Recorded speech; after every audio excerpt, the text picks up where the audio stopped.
Nagsimula na ang pamimigay ng 5,000 pesos na ayuda para sa mga taxi driver. May ulat on the spot si Oscar Oida. Oscar?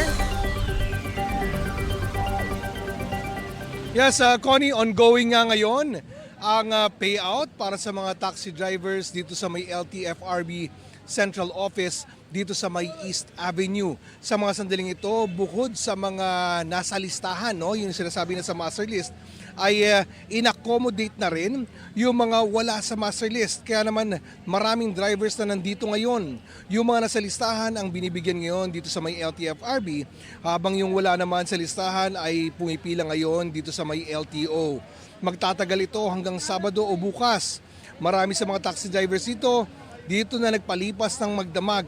Pero marami pa rin daw sa kanila ang wala pa rin sa inilabas na listahan para sa payout. Bit-bit ngayon nila ang mga dokumento na kailangan para sa verification at pag-claim ng ayuda. Nang tanungin kung bakit kulang-kulang ang listahan, ayon kay LTFRB Chairman Vigor Mendoza, kulang kasi ang listahang ibinigay sa kanila ng mga operators.